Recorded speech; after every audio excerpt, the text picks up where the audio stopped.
da, life goes on, yeah. La la la la, life goes on.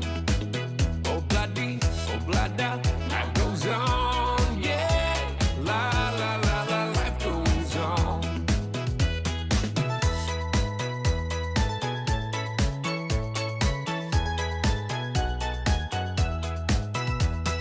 Desmond takes a trolley to a jewelry store, buys a 20-karat golden ring, takes it back to Molly waiting at the door, and as he gives it to her, she begins to sing. Oh blah da, life goes on, yeah. La la la la, life goes on. Oh blah da, life goes on, ooh, yeah. Recording in progress. Life goes on. In a couple of years, they have built their home, sweet home. With a couple of kids running in the yard of Desmond and Molly Jones. Happy ever after in the marketplace.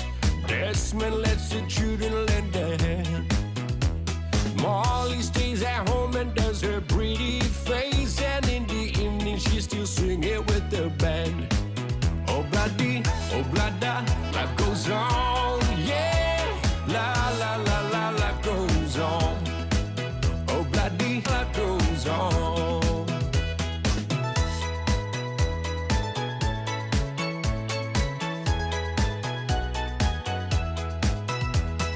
Desmond has a barrow in the marketplace. Molly is a singer in the band. Desmond says to Molly, girl, I like your face, and Molly says this as she's taking him by hand. Oh blah da, life goes on, yeah. La la la la, life goes on. Oh blah da, life goes on, yeah. La la la la, life goes on. La la la la, life goes on. La la la la, life goes on.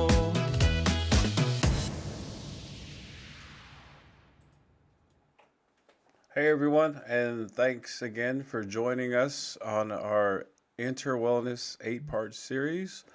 We are on part 3, Know Your Feelings. My favorite part because you can come out of your shell as a tortoise from the islands. But before we begin, I just really want to thank our sponsors who made this topic possible. So this is sponsored by the Office of Equity and Community Partnerships at King County Public Health. Family Ways, a program supporting pregnant mothers, families from children up to age 5. All their services are culturally relevant, participant-centered, and peer community specialists represent the communities. We're also sponsored by Waves, worthy of achievement, validation, and empowerment and success for Asian and Native Hawaiians and Pacific Islanders at Shoreline Community College. WAVE is a program for domestic Asian Americans, Native Hawaiians, and Pacific Islanders students at Shoreline Community College.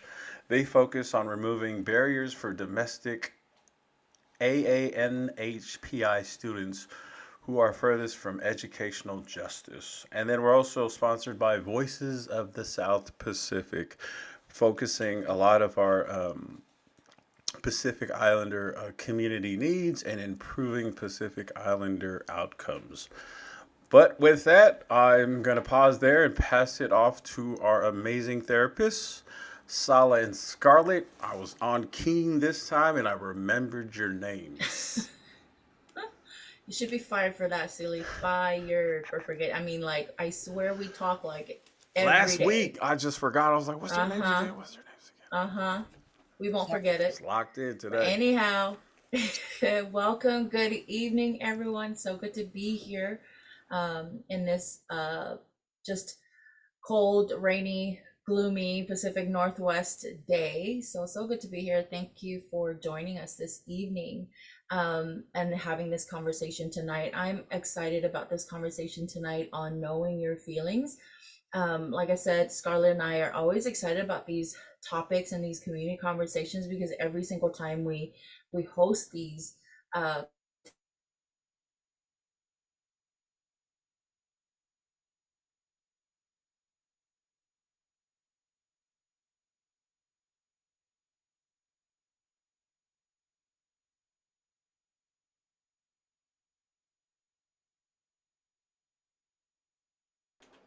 Did we lose Sala there?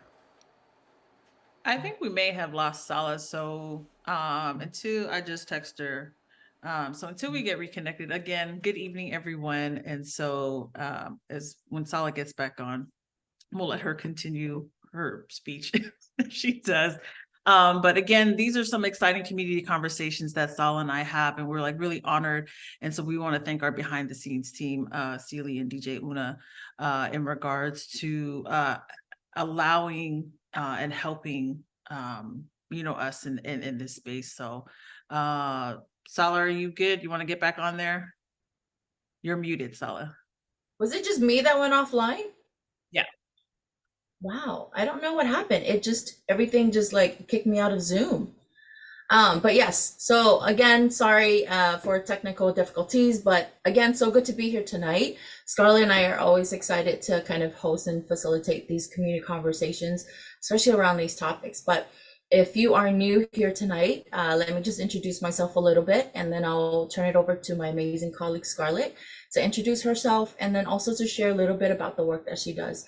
So my name is Sala Afalava. I am a licensed mental health therapist here in the state of Washington. I am also a mom to 2 teenagers. I am a wife, and I am also a student, continuing my studies at Northwest University in their doctorate program. But all of those amazing things, but truly, I think this is like my thing. I really just enjoy being able to be out there with the community and just engaging with the community, like my people. So I really, just thrive in being able to hear feedback from people. And then also just making what we do accessible to our community. So I think for me, that's where my heart is, or that's where my passion is just being able to take our service and what it is that we can do and being able to share that with our community and be able to help them with understanding whatever it is that they're going through. So anyways, without further ado, I'm going to turn it over to my amazing colleague Scarlett to introduce herself a little bit if she hasn't already. And then just to kickstart our conversation tonight on knowing your feelings. Let's Thank you. I go. appreciate that. Let's go. Again, so for those who are new, my name is Scarlett Ikaroma. I'm a licensed marriage and family therapist and boundaries coach. Been in this field for over a decade, and I work through my private practice, Elevate Healing. And just to emphasize this, what Sala has said, we truly enjoy these community conversations. And so in the midst of this, if you have questions you want to share, please interrupt us or put it in the chat. If you're on Facebook, put it in the comments as well. And if I believe it's running on YouTube Live as well. So if you're on there as well, put your comments in there as well. So tonight we're going to be talking about knowing your feelings. And one of the things that when Sal and I were putting this together, we realized like it is hard for our communities to talk about our feelings and what's going on. And so this is just a true soft introduction on it, because we decided to put these classes together because a lot of the information that we give, you don't really get unless you go see someone like us in a therapist office. So with that being said, I'm going to go ahead and get set up. And then Sala, if you could share the event summary in the chat, that'd be great. Got you. And also, so throughout our community conversations, I think we also have those feedback things, right, Celie? Did Celie go offline? Yeah, yep. No, I stay muted so we don't get feedback. Sorry, but yes, we do. Okay. And so look out on the chat for those things, and feel free to download them so you can have them. There we go. Are we good? Can you see my screen? Yes. All right. Awesome, awesome, awesome. So again, tonight's community conversation is about know your feelings. So again, if you have questions, if you want to share, please do so. Because again, if you've been in our classes before, Sal and I can take over very easily by sharing. And part of the reason why we do share, because it's a different experience and a different conversation when you have somebody who looks like you versus someone who doesn't. And it's a different experience that you have when someone knows your culture and can familiarize with what you have gone through as well. I enjoy talking about feelings because, you know, our families don't, you know, we don't do it enough. And so it's a very full conversation because our communities need it. And so, and when we were putting this class together, one of the things that the challenge that we have is everybody who comes in my office, one of the first things I teach them is how to talk about feelings, because they just don't know how to do it. A lot of times, one of the things that I know is the emotional intelligence is actually not really taught after kindergarten. If you're here in the United States, it's not really taught after kindergarten. And so there are so many things we experience past 5 years old that no one really teaches us about, especially when we get to our teenage years where everything is a problem sometimes. And so we wanted to give the education, because even when we work with like our elders and we help them through finding their words and their feelings, it's such a really cool experience that they get to say, oh, that's what it is. You know, so that's part of the reason why we enjoy this class. So tonight's agenda, we're going to talk about the brain and the body, because it's important to know what's going on inside of you when you have feelings going on. And then we're going to talk about all things feelings, culture. One of my favorite slides or things to always talk about in each community conversations, talk about how culture impacts us. Then we're going to talk about the importance of sharing your feelings. Then we're going to get into 34,000, the layers of feelings, then some sharing tips, and then we're just going to chat some more. But again, if you have something you want to share, please don't hesitate to comment or raise your hand, and we will definitely get to it. So that being said, we're going to watch our first video. It's about your brain, your body, and feelings. And it's important to know what's going on inside of you when you are feeling whatever those feelings are. And because a lot of times we find it very important to teach our communities about their body, because a lot of times we just don't know what's going on. So this is a really short video. If you have any questions, please don't hesitate to ask.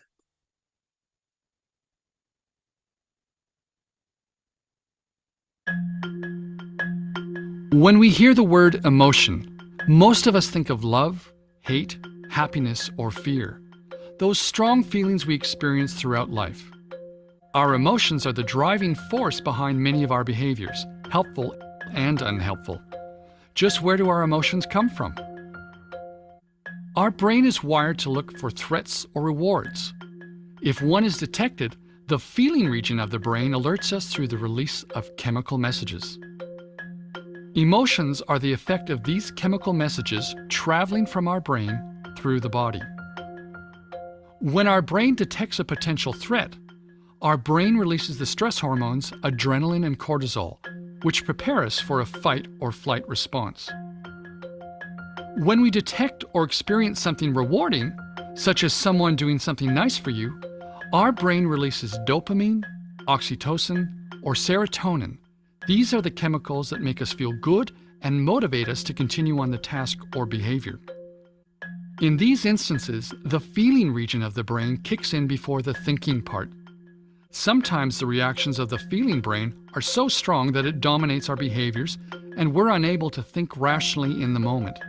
Our emotions hijack our brain. While many of our emotional responses happen subconsciously, our thinking can influence our emotions, and sometimes this can be unhelpful. Just thinking about something threatening can trigger an emotional response. This is where we can manage our emotions with conscious thinking.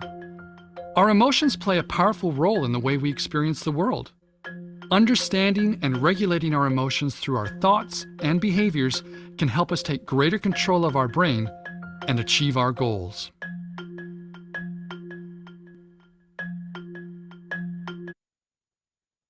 comments, any questions? Sala, if you wanted to add anything. I think the part that always stands out to me is how, or why I really enjoy this video, because it's something different, right? I know a lot of the times when you and I have this conversation with our community, they never really consider like how much like everything sort of ties in together when it comes to how they feel about things, and their cognitive, their thinking, how they're thinking about things influences how they're feeling about things, and then how that even in turn you know, sort of manifests or comes out in like these external behavioral ways. So like people never really think about that. And so every time we have this conversation and being able to share this with our community and really kind of emphasizing like there's something that's going on in your brain, right? Like, and I always like this video, how it sort of points out that like, you know, our brains are wired in a way where it's like looking out for those rewards or those threats, right? So depending on whatever situation that you're finding yourself in, if it's like a really good situation, someone does something good for you, then it releases like certain, you know, chemicals in your brain that it's like the feel good chemicals, you know, versus when your brain perceives a threat, then it releases something different. But I think just to be able to have that understanding, and to be able to share that, you know, with people, I know that some of the feedback we always get back is like, wow, I didn't even know that was going on. And I think that just comes with like not having sort of like that understanding of how everything is kind of working, the inner workings of our brains. Well, that's good. And to add on to that, one of the things I always get out of this video is the impact of withholding your feelings, how it manifests in our body. So, for example, one of the things like I've shared in a previous class before, like I know when I hold in my stress, like I feel it on the back of my neck. Or a lot of times when I ask a client, I said, you know, when you're feeling really sad, where you feel it, they'll feel it in their stomach, and because that's where they're holding it. So I think that's the Right. important video is like whatever you're feeling, you actually feel it somewhere in your body when you pay attention to what's going on there. Before I move forward, anybody have any comments, any questions? And again, in the chat, the Zoom chat, Sala has put the summary for our class tonight for you all as well. I think just kind of pointing out too that like when it comes to our community members, right, our AA NHPI communities. When we hear the word research- emotion, most of us think of love, hate, happiness, or fear. Since it's like Those playing strong again, feelings we experience the throughout video. life. Our emotions are the driving force behind many of our Go ahead. Gotcha. I was saying how with all the technical difficulties tonight is the night for it. So I was saying how with our community members, like research does show that we are a lot more prone to sharing somatic symptoms, right? Or expressing somatic symptoms. So that would look like somebody from, you know, like a Samoan person going to their doctors and they're reporting all of these things that they're feeling in their body, right? And they think that it's like, you know, oh, it's there's something wrong with me because I feel this in my body. So we're more likely to report things that we feel in our body, but we're not more likely to report like feelings, emotions.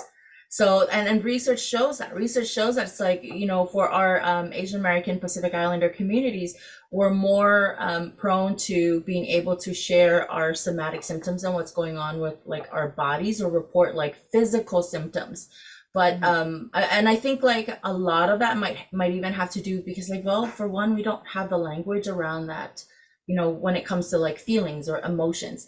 But I remember this from one of the research point that I shared from one of our community conversations, where we not only are underutilizing mental health service, but we're also more in tune with like reporting somatic symptoms than we are expressing like, oh, I'm feeling whatever it is that you're feeling. So Yeah, that's good. And this is when we meet with groups and individuals, we always talk about paying attention to what's going on in our body. And it's just like, because a lot of times when we hold it somewhere, there is something attached to that. So a lot of times what we talk about is how thoughts are attached to a feeling. So it's like, what is it that's going on? So we always talk about bringing Yeah. body awareness for sure. Now let's talk about one of my favorite slides, feelings and culture. We always love to talk about how culture impacts everything that we do. Because the one thing that we don't ever want to dismiss is how our culture, especially our Pacifica, AANHPI community, our culture is very, very important to us. But it also, part of our culture is can impact us negatively as well. So the question that I have for you all tonight is, how are feelings viewed culturally and in your family? And what would happen if you share? Ala, go ahead. I saw you had your hand up. Ala? Yes, I'm sorry I can't turn on my camera because of the connection. But I have a question going back to what Miss Sala was saying, like we're more to report what was the word that she used? Systematic, like symptoms, but not feelings. So how would I, like, okay, say for example, because I really wanted to understand. So how does the conversation, like, if I have something wrong, how, because I'm not gonna come to the doctor's office and say, oh, hey, you know what? I'm like, how would a conversation, or how would I present something if I'm going through something like a feeling? How would I then approach my doctor or somebody about that? Like, how would I word it? So one of the things I would, and we'll get into this because it's a part of the tips that we have, is it's very important that I always recommend using the resource of a feelings wheel.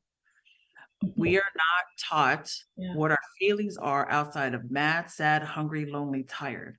Those are the main ones that we are taught.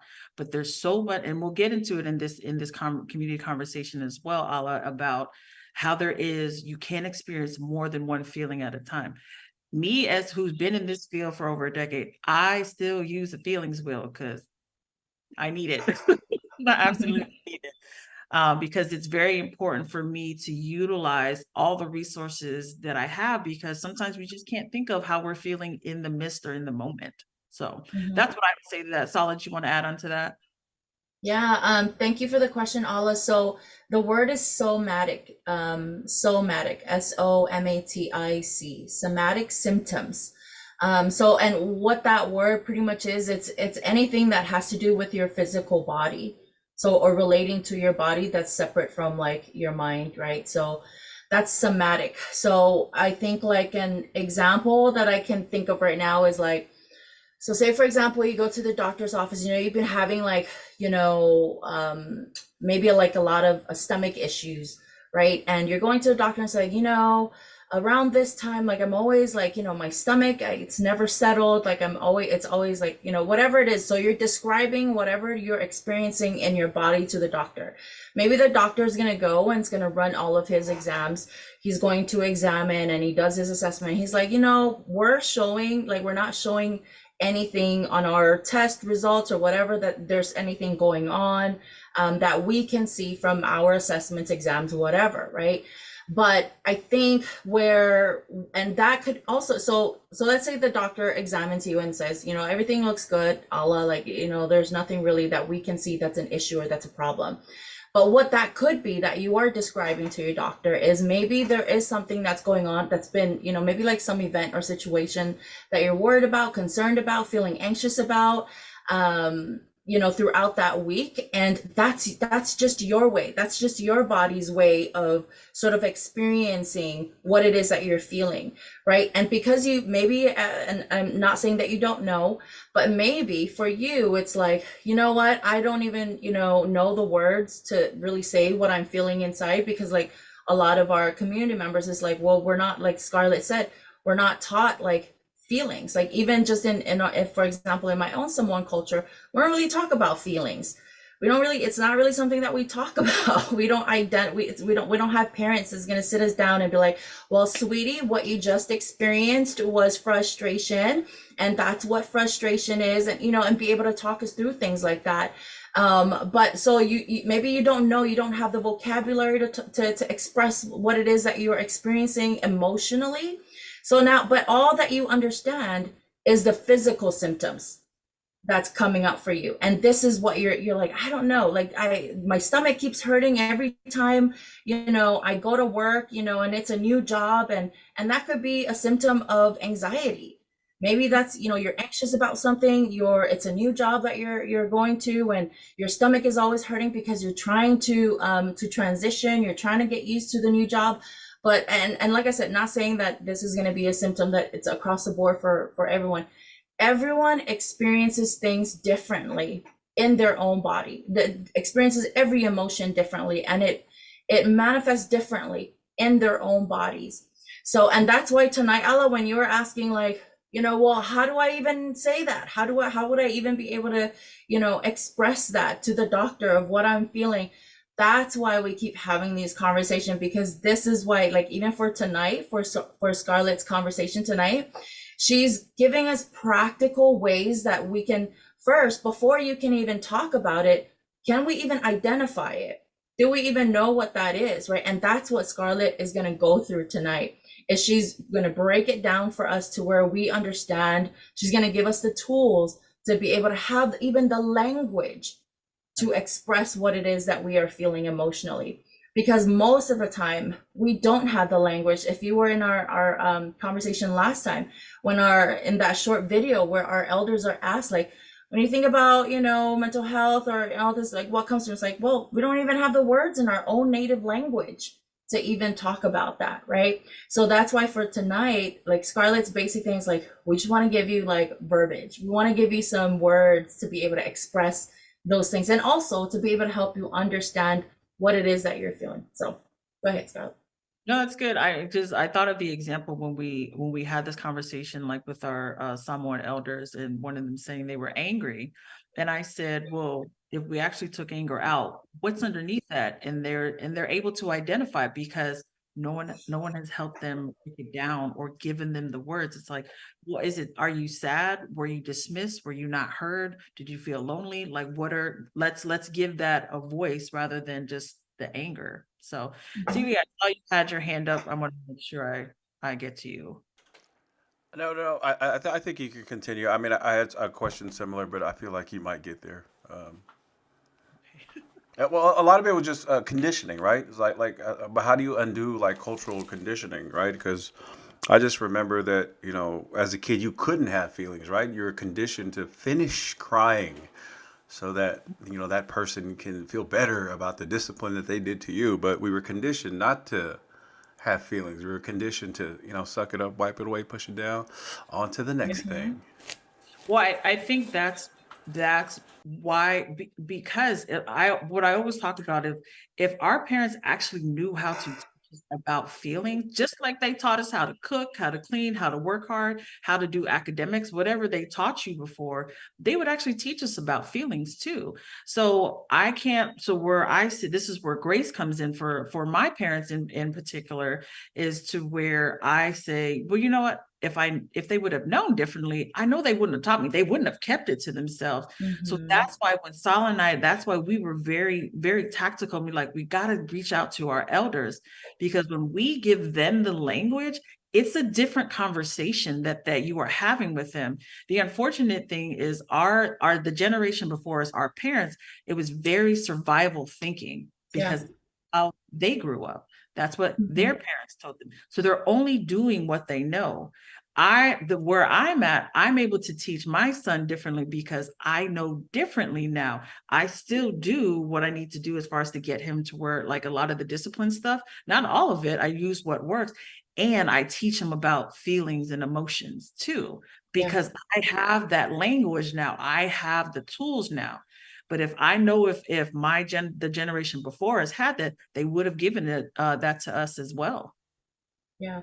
But in addition to that too, with what Scarlett said, Silly, is, when you're saying, like, how can we undo all of these, if we were preconditioned to, the thing is, like, our brains are just so beautiful in the sense that it has the ability to learn and unlearn things, right? So whatever it is that we have maybe even learned that, like, we feel like, oh, this is not a, this wasn't, maybe like a good way, or maybe it's like a maladaptive way of, like, using or teaching, my kids, then guess what? I'm going to try and learn something new so that I can be able to teach my kids something different. But that's the beauty of our brains, is we are able to do that. So nothing is really sort of like set in stone. Doesn't matter like what it is your experience is, right? Because we, when you say like, we've been preconditioned, like, yes, this is like strong things from our culture, like strongly embedded in us. But at the same time, our brains have the ability to be able to learn new things and then also apply new things as we continue to grow and evolve. Yeah, because the thing about it is, with the survivalistic thinking, it was either or. What we are talking about is how can we do whatever it is we need to do to discipline, to help, culture our kids, or navigate, and add on to this part, like how can we talk about feelings as well, because it doesn't have to be either or, it can be an and. How can we include all of it? Go ahead, Celie. The question is coming from Lika Smith from the PI Health Board. Yes, the inner wellness show, the ones you're focusing on, it's information about immigrants being able to access insurance during open enrollment. But I think that I think she just wanted to add on, is that the inner wellness show, the ones you're focusing on? I'm a bit focusing on what in particularly, because I'm a bit lost on that. This is not a question. She said it's information about immigrants being able to access insurance during open enrollment. Gotcha. This Thanks, is Sylvia. Lika. Thanks, Auntie Sylvia. I I'm just appreciate relaying. that. Oh. You carry on. Oh, for those who are watching, open enrollment is open. Okay. So the question still remains: how are feelings for you culturally? We've kind of been talking about it, and in your family, what would happen if you share? So I will share how feelings were viewed for me as I was growing up. Even though I grew up in the States, it was a very, very, still a typical Samoan household that I grew up in. One of the things that I learned was that it was actually okay for men to share feelings in regards more of the negative feelings, and that as a woman, I wasn't allowed to, because if I showed the same feelings, it was an issue. And so what I learned subconsciously was that, oh, I don't think I'm allowed to share. I don't think I'm allowed to have feelings, because if I did share, it was met with a lot of turmoil, put it like that. So that's a nice way to put it. So that was, unfortunately, it took me, how you see me talking about feelings now, it took me years to work on that, to like what Sala was saying, to undo that message that I was telling myself, that, oh, my feelings don't matter. I shouldn't talk. Women aren't allowed to talk about their feelings because the men in my family, their feelings are more important than mine. So it took me years, and even going to therapy, to undo that message, and that to recognize how important me sharing my feelings was for the benefit of me. So that's how, for me, how feelings were displayed for me as I was growing up. Solid, you want to add a thing? Anybody else want to share? Yeah, if nobody's gonna share, but I want to share a feedback from when we ran this conversation in the past, and one of the feedbacks we got was, I think it was within a Samoan culture. So I'm curious to hear what other, like, if you're from a different culture, I hope we get to hear your feedback on this. But I think I remember someone from our previous community conversation, sharing from perspective of Samoan culture with this, and saying their experience was growing up, kids, like as a kid, it was almost like disrespectful, considered disrespectful if you told your parents or shared how you felt with adults. That would be considered disrespectful. So and of course no kid wants to be disrespectful. So what are they going to do? They're not going to share their feelings, right? Because then it's maybe they tried to share it the first time and then it was sort of shut down immediately, and kind of been told like, you don't know anything, you're a kid, or just any kind of minimizing and dismissive way. So their experience was, it just in their culture growing up, it was that kids almost like didn't have a voice. So it was considered almost disrespectful. But I'm curious to hear if you're from a different culture, if that was maybe your experience as well. And while you all think, I remember that that conversation, because I remember one of the things I said is that we actually have to actually truly define what disrespect is. Because a lot of times, and it's so interesting within, especially in the context of our Samoan culture, it's like they'll ask, hey, what's wrong? Then you share, you got in trouble. And I'm like, wait, you just asked me what's wrong. And so, but it was labeled as disrespect, but when we actually pull back the layer of it, it's not disrespect. And so we have to truly define what respect is and what disrespect is, because a lot of times when we identify, people have challenges are defining what respect and disrespect is. They just know examples of what it looks like and what it shouldn't look like. Yeah. Go ahead, Sal. You want to add into that? Yeah, I thought about another one, feedback too from I think our previous community conversations too, where they were saying something along the lines of, if they shared their feelings, then oh my gosh, I'm losing it. What was it that they said? Celie, share your answer while it's coming back to my brain right now. Are you talking about what I put in the chat? Yeah. Oh, I was just plus oneing you, right? So it was just relative to a similar example of, if you don't share it out loud, you just stuff it deep down and it festers. And then it builds and it builds and someone pops it later. I think there is actually a question in the Facebook chat box from the Tongan Community Resource Center of Washington. Yeah. Okay. Go ahead. I came back. Okay, hold off on that. Okay, Celia. yep, Just came back. right All on. right. You got it. Just remembered.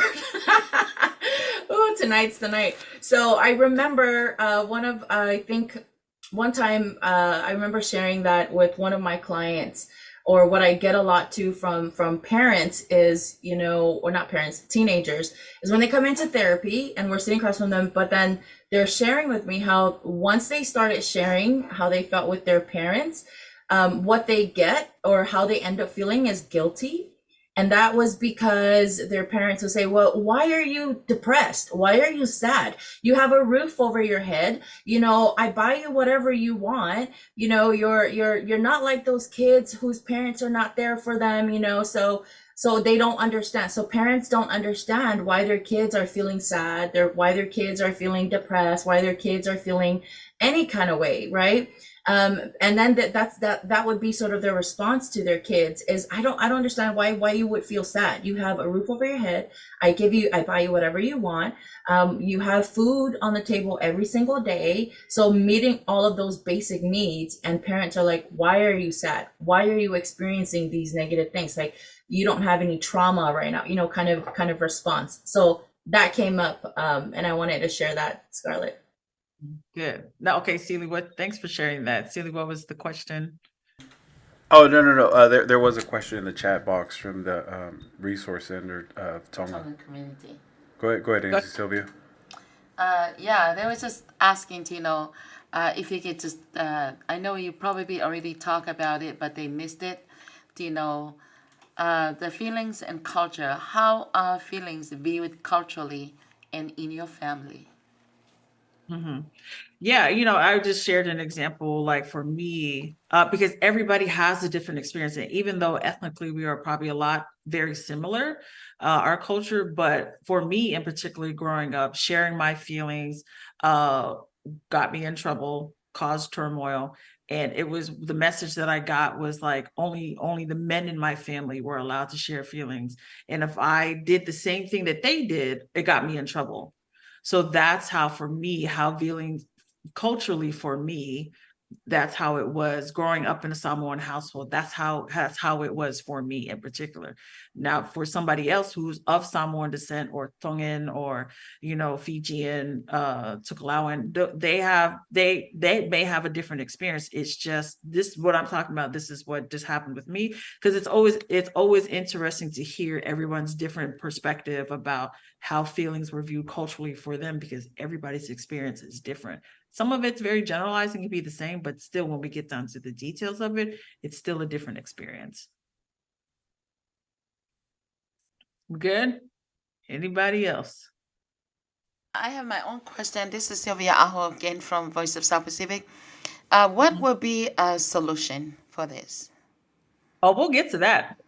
Oh, We will okay. get I to think that. that's what our people Yeah. yeah, in Tonga Mhm. hai talanoa kon whikau ake mo whiongo e te ngahi ongo whikau aki pa mo ngai unganga whafonua ka koe nuk tala mai e toki whamatala mai ai ngahi tari ko ia ke whonga koe ke solova ake ngai palapalema koe ni. Malo.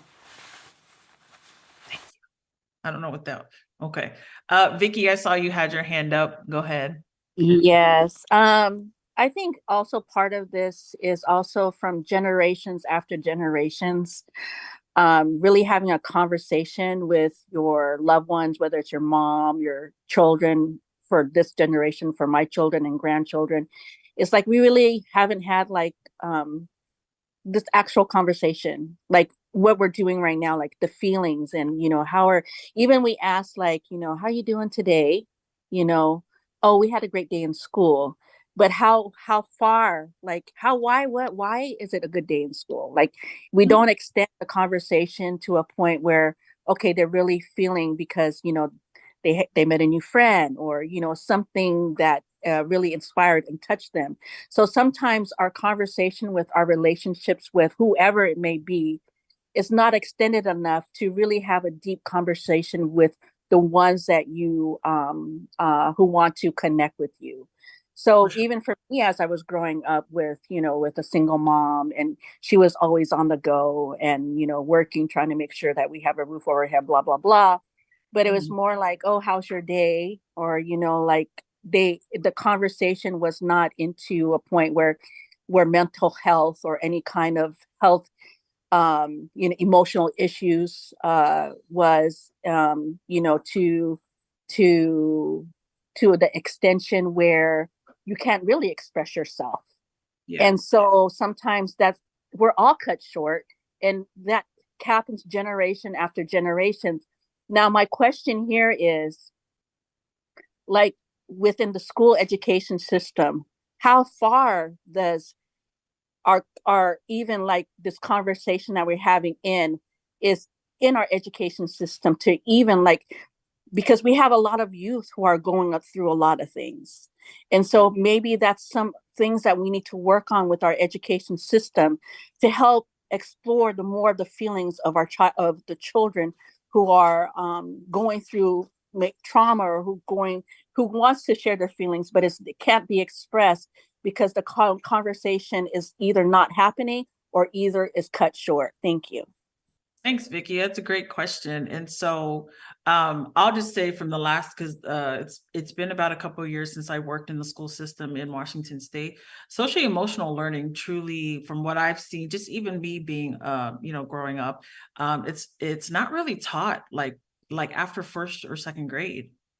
And so it's very, and I actually have talked to a school system, it was a middle school in Washington State, actually, like where I encouraged them to, it was because it was a middle school I worked at, encouraged them to create a social emotional group, so that we can talk with kids about actually what's all these feelings that you're feeling, because it's very important that we teach our kids what the words are, what's going on.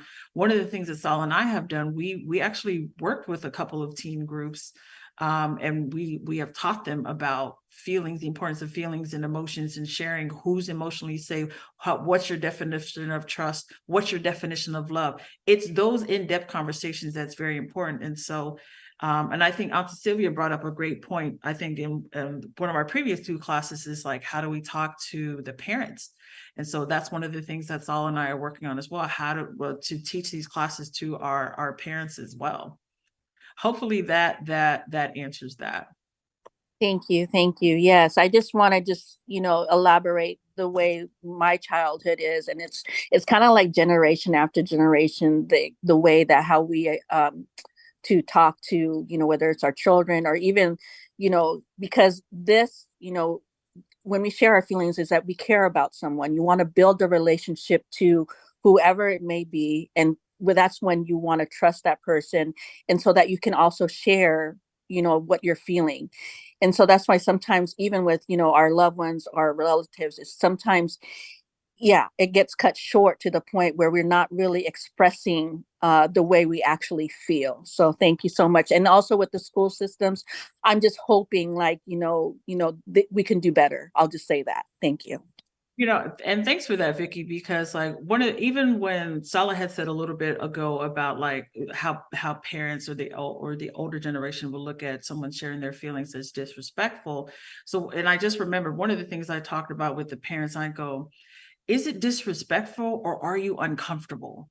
I'm like, and they were like, oh, I'm uncomfortable. I said, yeah, let's actually figure out the words instead of just using just the words just to use it.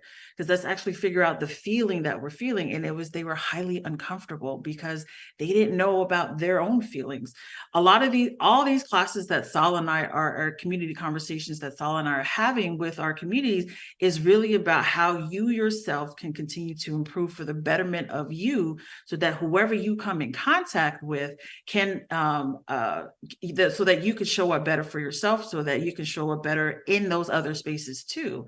Because what I know is when you start doing differently for yourself, people start to pay attention. They're like, oh man, what's Vicky doing differently? Like, hey, and then they'll ask you sometimes. It's a trickle effect that occurs. So great question, Vicky. Thank you for that. Sal, anything you wanted to add before I move forward? Or are you good? No, but we'll go with Cindy has a question in the chat. Mm-hmm. Yeah, like Oh, sorry, Cindy, go ahead. Yeah, I just want to contribute to Nikki mentioned about a generation gap. Because I was born in Asian country, so it's even more harder for me as a kid to talk with my parent, because I know that my parents used to pass through a hard time with their mental health, but they just don't realize about that. And they think that the kid nowadays, when I told them that, oh, I'm so stressful about work, about my school, but they gonna ask me back why you need to be depressed about that. You know, I'm as your dad, as your mom, I'm supposed to be more trustful than you because I need to go work, and now how to support for the family. They just don't really understand our feeling. And in Asian culture in general, I noticed that we not really have a deep talk, or if we mention about health, mental health problem, they gonna Asian parent in general gonna think their kid is just overthinking, and they don't really encourage their kid to go to see therapists because they consider that as a disease like that. Yeah. And thanks for sharing that, Cindy. And so one of the things that we talked about in our cultural stigma class last week was that navigating cultural stigmas in mental health. One of the things I remember that was talked about in there is that a lot of times with our parents, one, they don't really understand in regards to mental health because that's still new information for them. Two, they because they're unaware. They're just like, they don't want to see their kids hurt. So they try to go to solution mode very quickly. We don't need that. Just go do this. Just go for a walk. And it's more than that. So it's that education piece. And so I would say, and particularly for me, with when I remember I started sharing my feelings little with my parents. And what I noticed was they actually started sharing more about how they were feeling. And it wasn't because I told them they had to do it. It's because they saw the example in me. And so sometimes that's just kind of what happens, is that we are the example for our parents, because they just don't know it about it. Now, sometimes they just don't. Unfortunately, some parents just don't want to do differently. And there's nothing that you can truly do about it. But again, our focus on is to make sure that you are doing what's best for you so that you can have a different outcome for you. Solid, anything? We good? Cool. All right.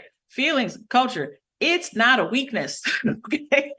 I know we always say, man, you weak, you sharing your feelings, you crying.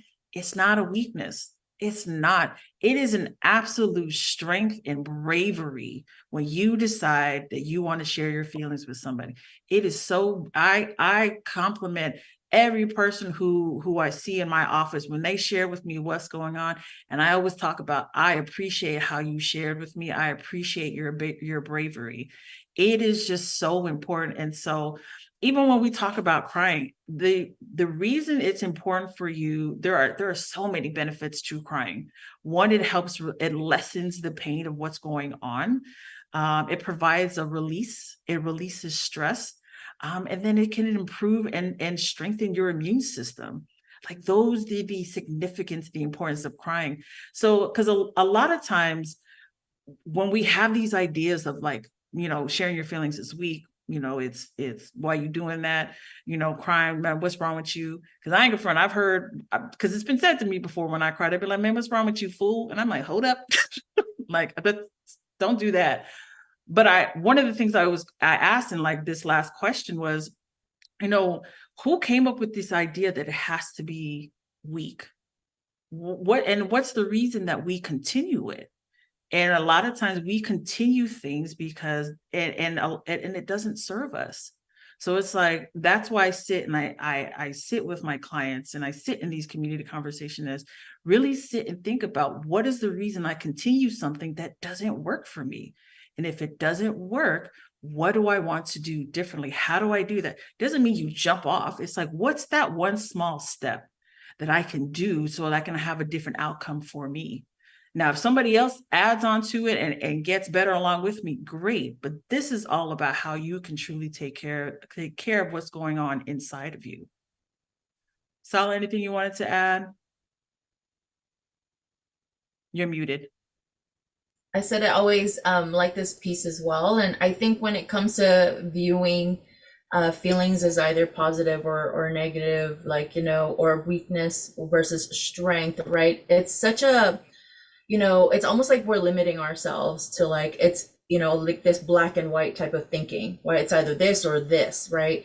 But truly, like, I remember one of our other community conversations where we do have a video also where it does talk about things, or was it this one? Where it just says, it's this one, where it's just, I would say, and everyone will see this video later on, so I won't spoil it for everyone, but, I see our feelings as like just little notifications. And that's what I always say. They're like, whenever you get little notifications on your phone and it's letting you know that someone just sent you an email, it's letting you know, hey, pay attention, because, this, someone just, whatever it is, notification that comes up on your phone, your alarm is going off. That's just what feelings are. But we have such a hesitancy to sit in them, or to, just to get to know it a little bit more, even identify it for whatever reason. But really what our feelings are, just these little notifications that our bodies is telling us, like, hey, you need to pay attention here. Or your feelings sometimes would be like, hey, I didn't like how this person talked to you. I feel some type of way about it. That wasn't right. Like they shouldn't talk to you in that way. So maybe you feel irritated about this person. And that's all there is to it. Like it's just like these little notifications that's letting you know, hey, something doesn't quite sit well with you over here. Pay attention over here. That's how I would see feelings as well. But like, not how like this our society kind of perceives as like weakness or strength. That's such a black and white type of thinking, right? It's either this or this, when it's truly like feelings are just needs a little bit of airing. Mhm. So that's good. In the chat, couple of comments. So it's not a weakness now, but man, back in the day was considered it exactly like crying. Another one said, sharing your emotions puts you in such a vulnerable place. To be able to do that takes much courage and strength. Absolutely. Another Mhm. individual said, I also keep silent on my stress before, since my family will not talk deeply about emotion or any life story. So I Mhm. get overwhelmed one day, it will hurt people around me and myself too. Oh Yeah. man, thanks for sharing that. Appreciate Yeah. that. Elizabeth, you have a question? Oh, hi. I was wondering if you all can hear me because just Yes. having some technical issues. Okay, well, thank you. This is my first time joining. I reached out to Scarlett on Hi. Insta and it's really exciting. So thank you.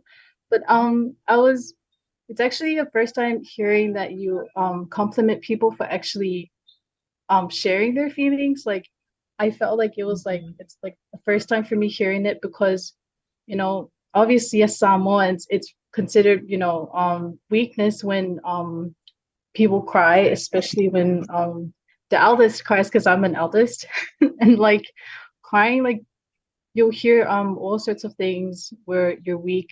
You're not supposed to cry because all of your little siblings look up to you. You're not supposed to cry here because if they see that you do, it's gonna be like it's gonna make it okay for them to show emotions. And like I don't like so I think my question is like how do we get it out in a way that it's supposed to be strength and not weakness? Because I feel like in our households crying is weakness, nothing else. Like there's just no strength in there.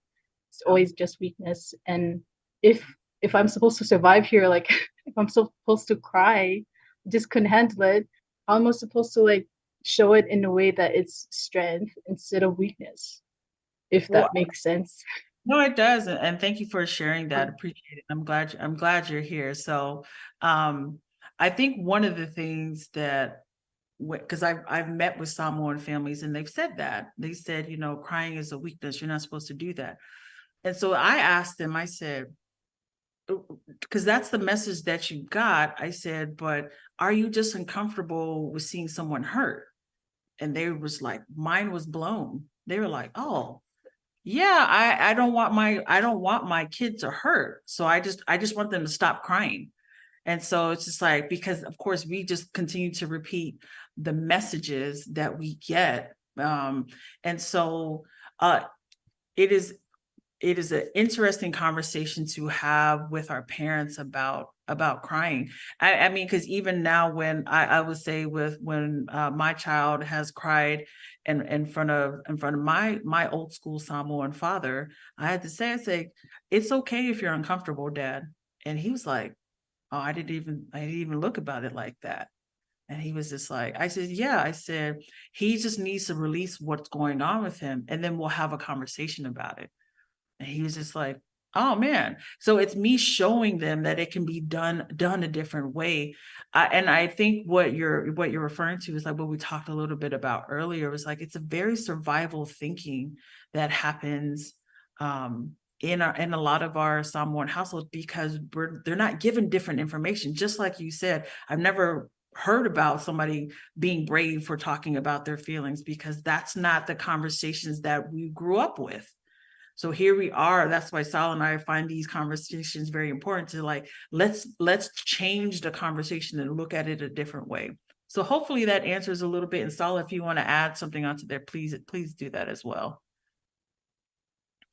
No, just reiterating what you said about survivalistic thinking, right? And exactly, I have similar experiences with you as well, Elizabeth. And I mean, we see it now still in our funerals, right? When we hear "Se fa malosi," which means be strong, like don't cry, it's fa malosi. You hear that a lot when we're comforting people. right? So when we're comforting people and, you know, you hear, you know, our family members saying, you know, be strong, you know, it's okay. But when it's like really true, like it's okay if we cry and we let it out there. But like Scarlett said, I think like it goes back to what that video was talking about and explaining like how our brain works. So we're constantly wired to kind of look for those rewards and those threats, right? So in a situation where something is hurting you, where you are hurt, you are feeling hurt, your body perceives that as a threat, like, ooh, this is painful. This is too painful. So guess what my brain is going to do? My brain is going to try and lessen that pain that I am feeling immediately. And I can do that by coping in this way of like, all right, if I just like push down how I'm feeling right now and get through this and power through, then I'm going to be okay. What is that? Your brain is trying to cope. Your brain is trying to help you not like, you know, experience the pain that you are experiencing in that moment, right? And so again, that goes back to what Scarlett was saying as far as like being, you know, in this survival mode, you know, fight, flight, freeze, or fawn. I think we even talk about it in this conversation. So your brain goes, I know, right? I'm just like, is it this one or is it the next one? I'm like, all right. So, but yeah, so this is, and I think like just being able to even understand that, like, so then now we're able to, because now you're like, well, how do I even be able to express that? Which Scarlett is going to go over in the rest of the slides. But just being able to even understand what is going on in your brain and what is going on and how that ties in with how people around you are even responding. So there's the cultural piece that you have to consider of like how we're just kind of surviving and pushing through. Because if you realize, you know, in like, say, for example, in the Samoan community, right, we go from almost one funeral to another, to another, to another. And before we even get to fully mourn even one family member that passed away, we're already like maybe a month, you know, preparing for like maybe another extended family members from us. And the thing is, like, have we really had the time to even mourn, you know, all of these people that we just have all of these compounded things happen to us, and we're just kind of powering through, you know, kind of like, oh yeah, you know, be, you know, like be strong, push through. It's like that's probably what we're doing to kind of cope with it in a moment, but at some point we still need that that time to be able to express ourselves, express our emotions, and what that looks like, which Scarlett will go through in tonight's conversation. For sure. In the chat, it said if you cried, you were laughed at, especially in front of your friends because of their uncomfortability. Yep, you're right. So you're welcome, Elizabeth. Celie, go ahead with your question. Oh yeah, no. I just, as we were still on this topic, we had a really good question in the Facebook chat that we just didn't want to miss, and we wanted to throw your way. Go ahead. Do you have the? Oh yeah, no, Auntie Sylvia wanted to ask it. Oh, okay, go ahead. I'm sorry. It was just like from Mario Cautay-Terillo. Would you say the reason discussing our feelings are suppressed is because of Christian practices of sharing? And then also he said culturally, behavioral health, and then he said agreed, and also stigma. And that's because of Christian practice of shaming. Yes. So I'm going to say this. There's so much cultural context that goes into that, which I would say, if we're talking about the Christian context, I think it depends in the house you grew up in, because I don't want to generalize it, Right. because that's not true. And so I want to be very mindful and careful, because that's why I said everybody's experience is different. And so if in your household, that's what you experience from that lens, then that's a different conversation that we have to have as well. And it's part of this. It's part of this. Solid, you want to add anything to that? No, that's absolutely. I was going to say the same thing as far as like, you know, how the reason why people suppress however they're feeling, whether it's just maybe how they are perceiving their situation. So how they are perceiving the world, how they are even experiencing, you know, things that's happening to them in the world, right? So remember, so even with that question, it just goes back to if that person is suppressing something because, you know, of shame, pain, or whatever, maybe because they're perceiving like this is not a safe space for me to share this. So they feel like they perceive it as like, okay, this space or this situation feels like a threat. Remember, our brains are kind of tuning into rewards, things that's making us happy, and then threats, right? Things that are like maybe trying to harm us. So if this person is that's asking the question, if you're saying like within your context, if this person is like suppressing how they're feeling, and like I said, it could be that they are perceiving whatever situation that they're in, whether Christian or otherwise, you know, and remember, that's just your perception, right? Doesn't necessarily mean it's everybody else's perception. So it could be that how you are perceiving what's going on and how you are taking that into yourself, right, is the reason why you're like, okay, all right, I'm feeling, it doesn't feel safe. So therefore I'm gonna like push all of these things down because apparently it's not safe for me to bring this out. And so so that goes into that, just our last bullet point. When you suppress, and you have to think about what the cost of is staying silent. Like, how is that affecting you? So this is a question I always ask individuals I come across. I go, okay, if you stay silent and not share what's going on with you, what's the cost of that for you? Because a lot of times it's a severe cost. So Great for questions tonight. Let's Yeah. go. We love it. We love it. Exactly. Keep them coming. Keep them coming. Keep them coming, keep them sharing. So why are feelings important to share? One, because research reveals talking about your feelings actually reduces its intensity and provides relief. Because we always give an airing to our happy feelings, our excited feelings. Because imagine if you kept that inside. Like, if you think about, man, if I kept this happy feeling inside, how does that make me feel? It's like you have to let it out.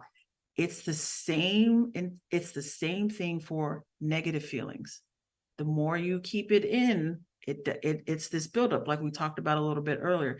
But if you actually talked about it, it actually gives you a relief and it reduces the intensity of it. Next is it helps you and others understand you better. When you are unable to identify what's going on with you, you can't, the expectation for someone else to understand, it's not going to happen. So that's why we have to figure out what the words are of what's going on.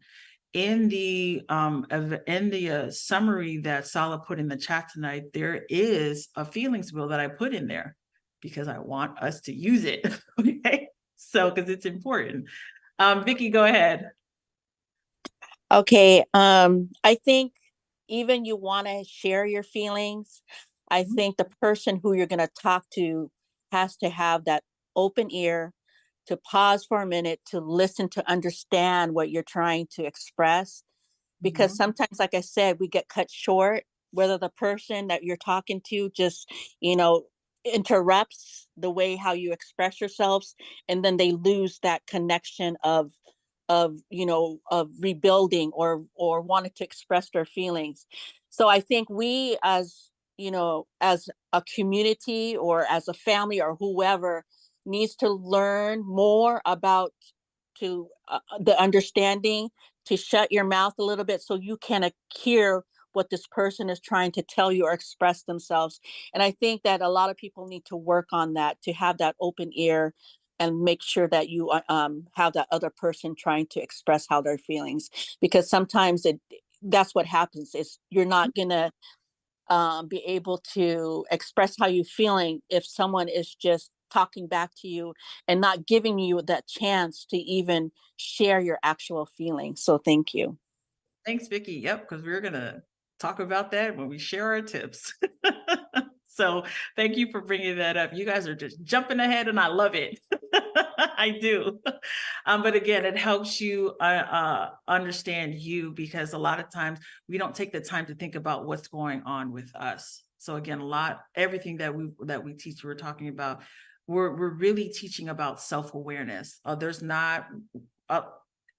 It's important to continue to do self-awareness. The other part why it's important to share your feelings, like, it recognizes that you're not alone, because I can't tell you how many times I've sat and be like, man, ain't nobody feeling me like this, like what else I'm feeling. But actually, when I aired it and shared it with somebody, I'm like, oh man, I didn't know they experienced that. So again, it makes you recognize that you're not alone. And then lastly, they don't disappear if you don't talk about them. It's like what Sala said a little bit ago. It's like it compounds. So in the therapy world, we call it compounding. And so again, it just builds up and builds up. So the example I always give is if you keep not talking about what's going on with you, like not sharing your feelings or whatever it is, one day, if you keep stuffing it back in your emotional closet, one day the closet door is not going to close. And because it's reached its capacity, because that's why it's important to air those things out. So 34,000. There's a psychologist by the name of Robert Plutchik, and it's his theory on emotions. And the study shows that you may experience up to a combination of 34,000 feelings. And he broke it down into 27 classifications. And so when people tell me, man, I don't know how I'm feeling, I believe you, because there's so many feelings. Because when you look at the feelings wheel, and my clients always get surprised, man, that's a lot of feelings. I said, yeah, those are all the things you can experience all at once. And so I want you to know that you're not alone when you say, I don't know how I'm feeling. And so I'm really big on, you gotta give yourself grace in the midst of this, because again, you're learning and you're allowed to mess up. You're allowed to not know, and you got to give yourself time to figure it out. So when somebody tells me, hey, I don't know how I'm feeling, I said, well, sit with it and let's chat about it. I said, we ain't got to rush. It's just like, let's give it a space. Let's give it some air. Sala, anything you wanted to add to that? No, I just, every time I see this number 34,000, I'm like, dang, and our people are just struggling, just trying to find language for one feeling word. So it's like we're like, there's like so much more layers that I think like, people of color had to kind of like push through, even when it comes to things like this, like talking about our feelings, something that's not really talked about in our cultures. So when they say like 34,000 feelings, I'm like, gosh, like for anyone, I think that, 2 languages or more, I feel like it's even difficult, because especially like, does your native language even have words to even, explain what these feelings are? And that's what trips people up a lot, because then it's like, I'm sitting with all of these, things that I'm feeling emotionally, but I can't even put words to it. And the thing is, like, if we can't put words to it, we can't even identify it, then how do we target it? How do we find a way to address them if we don't know?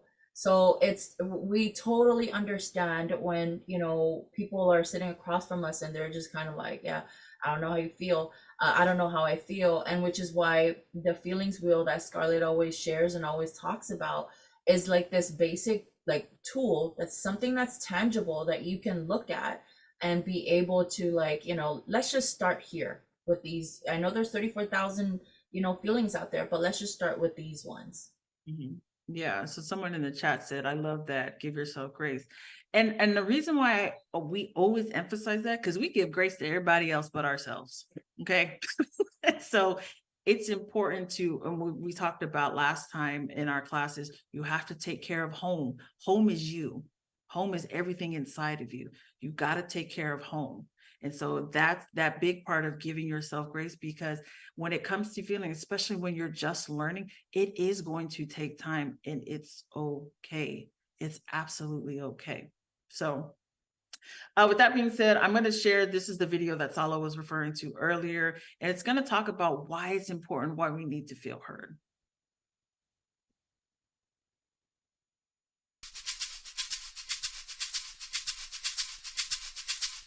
One of our deepest longings, deeper than we even perhaps recognize day to day, is that other people should acknowledge certain of our feelings. We want that at key moments our sufferings should be understood, our anxieties noticed, and our sadness lent legitimacy. We don't want others necessarily to agree with all our feelings, but what we crave is that they at least validate them. When we are furious, we want another person to say, I can see that you've been driven to distraction. It must feel very chaotic for you inside right now. When we're sad, we want someone to say, I know you're unusually down, and I understand the reasons why.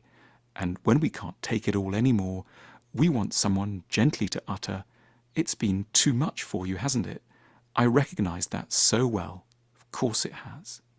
It all sounds desperately simple, and in a way it is. And yet how little of this emotional nectar of acknowledgement we ever in fact receive or gift to one another. The habit of not having one's feelings properly acknowledged begins in childhood. Parents, even the most loving ones, frequently stumble in this domain. It's not that they don't theoretically care intensely for their children. It's that they don't appreciate that true care involves regularly reflecting a child's moods back to him or her, rather than subtly pushing the moods away or denying that they exist. Here are some typical unacknowledging parent-child exchanges. "I'm feeling sad." "Don't be silly, you can't be. It's the holidays." "I'm really worried." "Darling, now that's ridiculous. There's just nothing to be scared of here." "I wish there wasn't any school ever. Don't be so silly. You know we have to leave the house by 8 o'clock in the morning." How different things might go, and what a different sort of adult the child would have a chance to grow into if such dialogues were only slightly tweaked. If, for example, the parent could say, "It's weird, isn't it, how it's possible to be sad at the oddest of times, even on a lovely beach holiday?" Or, "I can see you're scared. That wind really is fierce out there." Or, "It must be really horrible having double maths all morning, especially after such a nice weekend." There is one big reason why we don't acknowledge as we might: fear. The feelings we push away are all in some shape or other emotionally inconvenient or troubling or upsetting. We love our child so much we don't want to imagine that they might be sad or worried, lost or having a terribly difficult time at school. Furthermore, we may operate with a background view that acknowledging a difficult feeling will make it far worse than it actually is. It will mean fostering it unduly or giving way to it entirely. We fear that if we give a bit of unbiased mirroring to our child, we might be encouraging them to grow cataclysmically depressive, unfeasibly timid, or manically resistant to authority. What we're missing is that most of us, once we've been heard, become far less rather than far more inclined to insist on the feelings we're beset by. The angry person gets less rather than more enraged once the depth of their frustration has been recognized. The rebellious child grows more, not less inclined to buckle down and do their homework once their feelings that they want to burn the school down, break the headmaster's glasses, and abscond to a desert island have been listened to and identified with for maybe no more than 55 seconds. Feelings get less strong, not more tyrannous, as soon as they've been given an airing. We become bullies when no one's listened, never because they've listened too much. The problem of unacknowledged feelings doesn't sadly end with childhood. Couples routinely put each other through the same mill. For example, "Sometimes I feel that you don't listen." "That has to be rubbish. I put so much work into this relationship. I'm worried I might be fired." "That's not possible. You work so hard." All the way to the divorce courts or an affair. The good news is that an enormous uplift in mood is available right now with very little effort, if we simply learn to change the way that we typically respond to the I statements of those who matter to us. We only need to play their feelings back to them, even the potentially awkward feelings, for a few moments using certain magical phrases. "I can hear that you must be feeling so. I can understand completely that." Such phrases can change the course of lives. Crucially, we don't need to be listened to by everyone.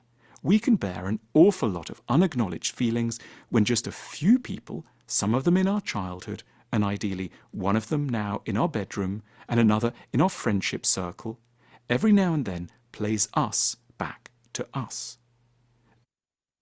So due to time's sake, I'm going to cut that video a bit short. So again, the importance of us sharing our feelings is the importance of feeling heard, because like we said a little bit earlier, it reduces the intensity of it and it provides relief. One of the things when we always talk about feelings, we always want to talk about the layers of feelings. So this is how I teach it to my clients. and that we can experience more than one feeling at one time. So I always break it down in these categories. There's the surface, the middle part, and the root. The root feeling is the most important one to identify, because it's that root feeling, that's how we really feel of what's going on with us.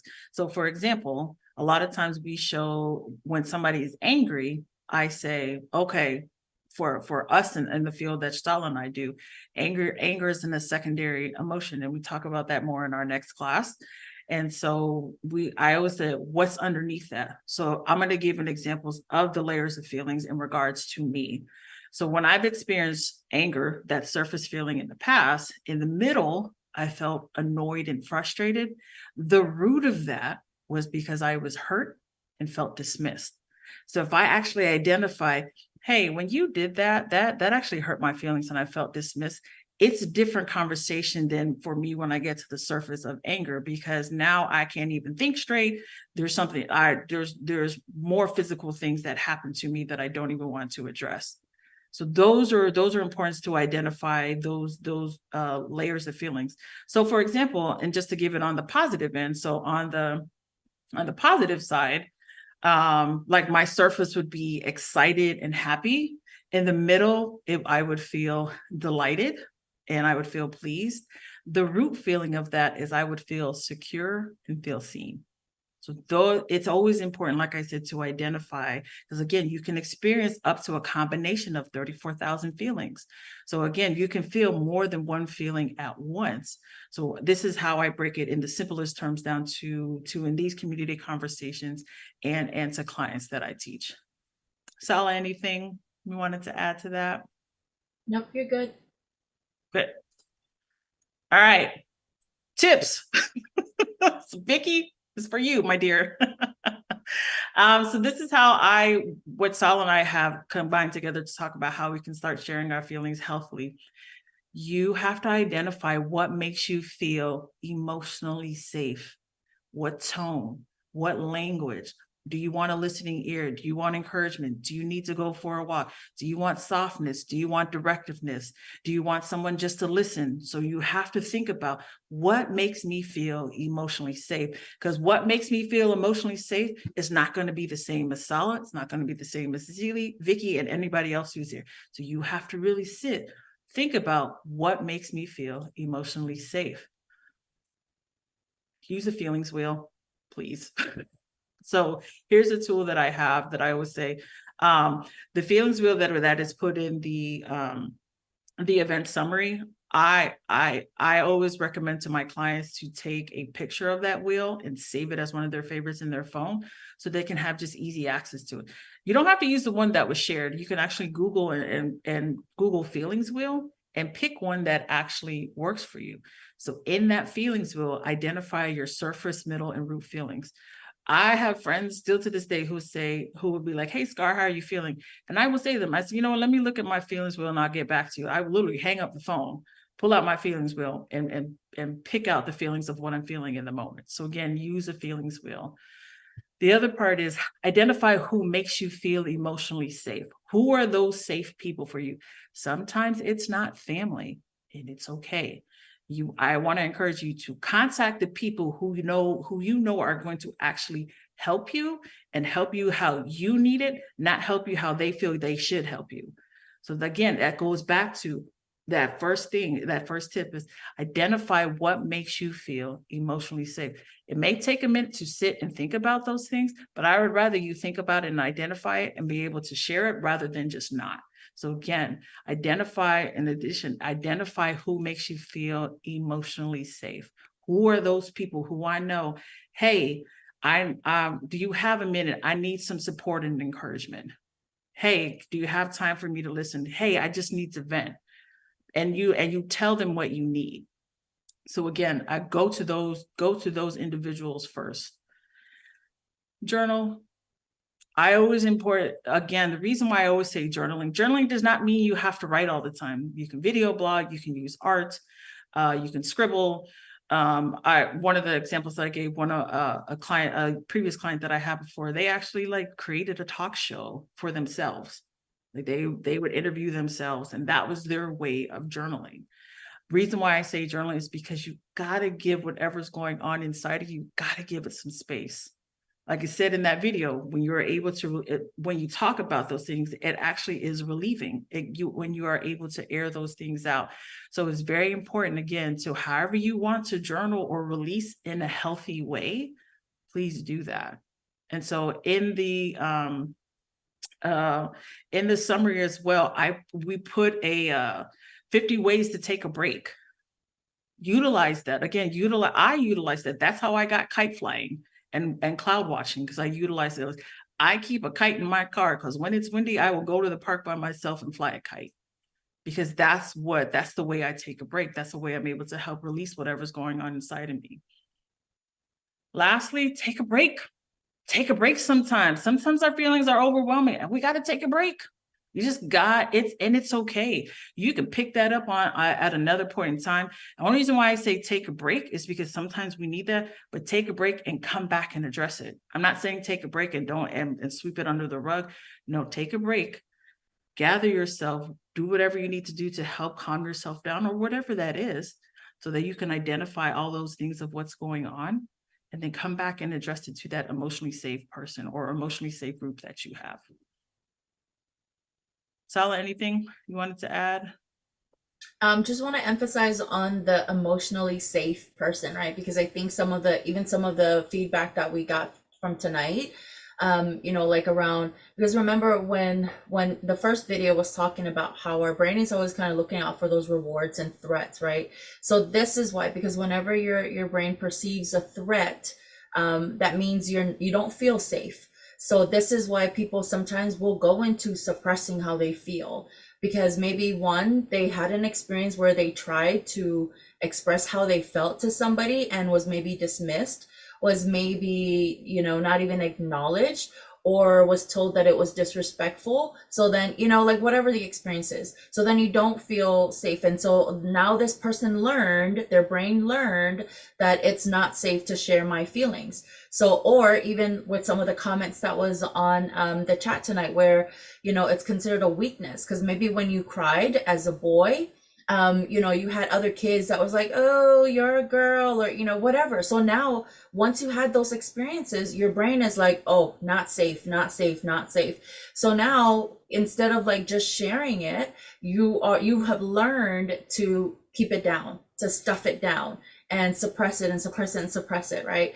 So this is why this first one I wanted to emphasize on, because then it's like you have to make sure you find those emotionally safe people to be able to talk to about some of these things, right?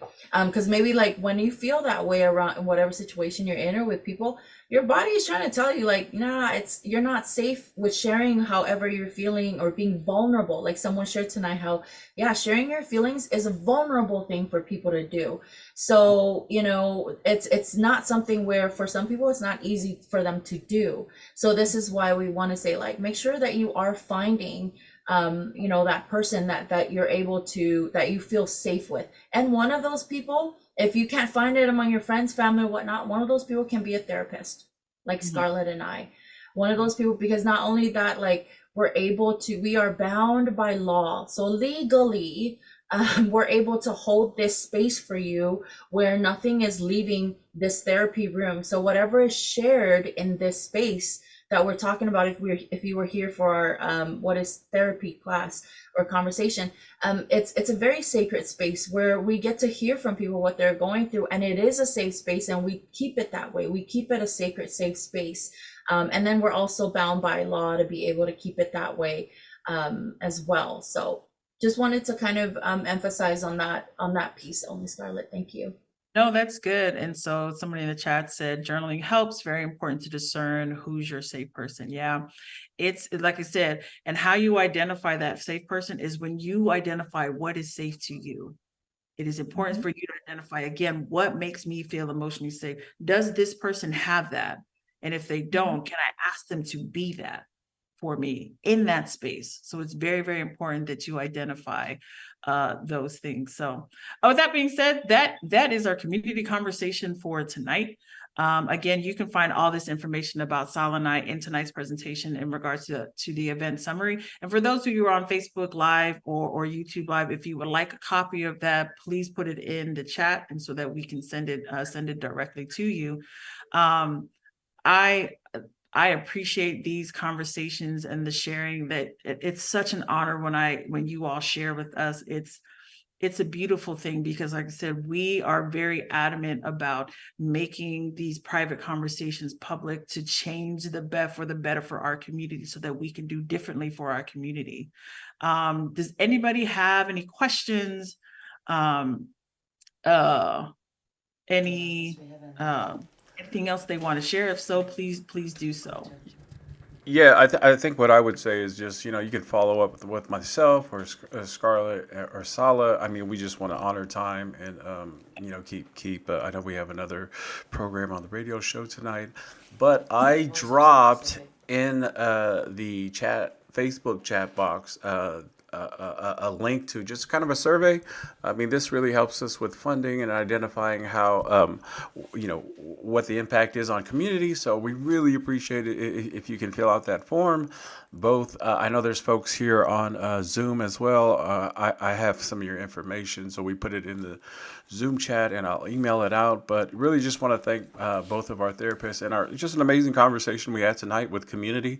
We know community likes to talk story, and the story gets great. So, I mean, it's, again, going to bring up more potential opportunities. And I think next week is part 4 is what's underneath your anger. So, we take a deep dive of why you are what you are. But, with that, I would just, again, really like to thank Voices of the South Pacific for allowing us to use this platform and allowing us to share this with many people, right? So not only just on our Zoom chat that we have, but we're just privileged to have the opportunity just to share this information out with community. With that, I'll give Auntie Sylvia the last word. Auntie Sylvia, before you go, for those who are in the Zoom chat, the survey that Sylvia is talking about, we just dropped the link in there. So if you could fill that out, again, that truly helps us, and we love hearing you all's feedback. We appreciate that. You get a lot of points in heaven. Yes. Thank you both. This is a great program, and we're hoping, that we could maybe post, like a little every 15 minutes and allow, the audience, to share, because they wanted to get some answer and a solution, Yeah, but thank you. You always raised, a great program, to address, some of the difficulties and issues that we're facing in our community. And we do appreciate. Thank you. Have a great day, and we look forward for the next program. And now you can always watch it at any time on Voice of South Pacific, Facebook Live, and then also you can sit on your TV screen and watch it on YouTube at home with your family. Thank you all. Thank you, Fua malo elele o falahiat ke kimoto. Manuel Lepo. Yeah. Thanks, Sala. Thanks, Scarlett. Micronesia, Polynesia, Melanesia. Yeah. We're ready to tune in with the Voice of South Pacific with a Tongan version. You can end meeting for all. I found. They got a girl, hold a hero down the bayou. Hey, see if all the sweetest one me on my Recording. Son of a God will